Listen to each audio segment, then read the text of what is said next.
Alright, Pistons fans, so in today's video, we're going to be talking about the current state of the Detroit Pistons. Please make sure that y'all like this video to push it out more and the algorithm. And without further ado, let's get into it. So before I actually start talking about the Pistons, I'll talk about why I didn't post in the past month or 2 months or however long it's been. If you want to hear me straight talk about the Pistons, skip a little bit, about a minute, 2 minutes ahead in the video. Okay, so as y'all all know, I recently started college a few months ago, late August. That takes up a lot of time. Most of my classes are about 1 hour to 2 hours long, and then after that I have homework. And then I'm one of those type of people, at least in college. I wasn't really like this in high school, but in college I want to learn the curriculum. I don't want to be paying thousands of dollars just to get by.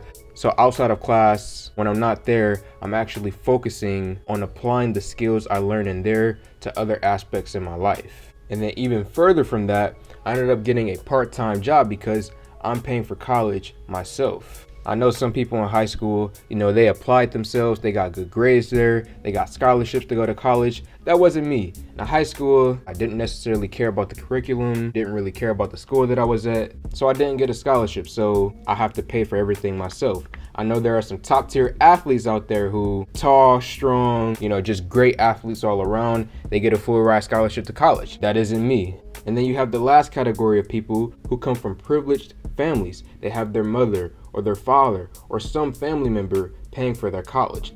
I don't come from a wealthy family, so that is also not me. I have to pay for everything myself. So I had to get a part-time job to help with that a little bit, and then outside of just the college cost itself, got to pay for food, clothing, things like that. So I had to get a part-time job. And with all of that, I just didn't necessarily have the time for YouTube. Now I know it doesn't seem like a lot, but when it comes to these videos on the Pistons, it typically took me around 2 hours per video to make because it's mainly the editing and the research. I know in the videos it doesn't seem like I have a lot of editing, but every time that I stutter or make a mistake or misstate a fact, I cut it out of the video. So that took a long time to get right for the edits. And also the research behind everything that I do took a long time as well. So it took around 1 hour and 30 minutes to 2 hours per video to make. So in general, I just didn't necessarily have time to do YouTube. But now my first college semester is coming to an end in a few weeks. And then also, I just been seeing the comments of people saying,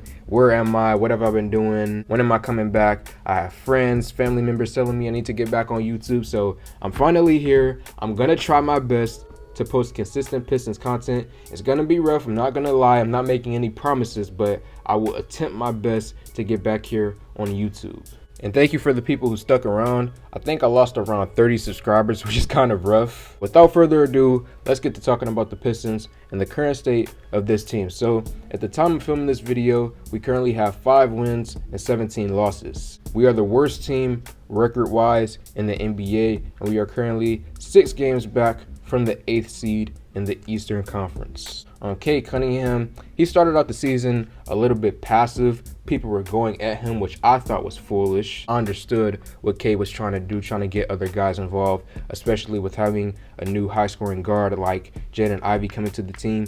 He just tried to get other guys involved earlier on in the season, and then a little bit later, before the injury, Cade became more aggressive. He started scoring the ball more, and then he actually had statistically better numbers in points, rebounds, and assists all across the board. Year 2 better than year 1. But then Cade went down with that injury. Last season he only played 64 games, and this season again early in the year, and he's out. I'm not gonna call him injury prone or anything like that, but it just happens in the NBA. A lot of guys go down. When you play 82 games in the season, traveling from state to state, practices all the time, got to do interviews and a whole bunch of stuff. These type of things happen. I'm sure these NBA players physically and mentally are drained.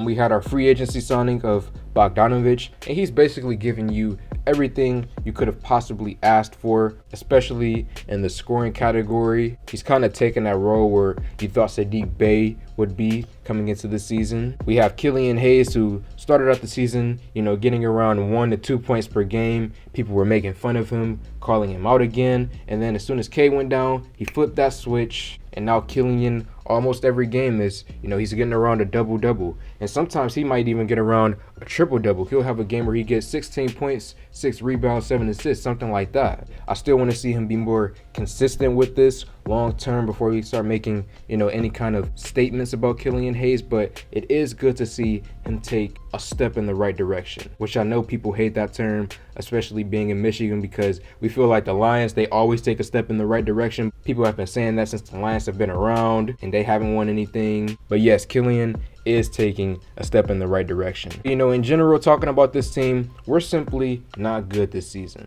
And I have some stats right here that I could read off for you guys. We are ranked 28th in points scored this season. We're ranked 22nd in points allowed this season. We're 14th in pace played, which is good, thanks to Jaden Ivey. That's the only one good stat that we have here, where we are in the top 15 in the league. But our defensive rating, we're ranked number 24 in the NBA, and we are projected to have 22 wins and 60 losses at the end of the season.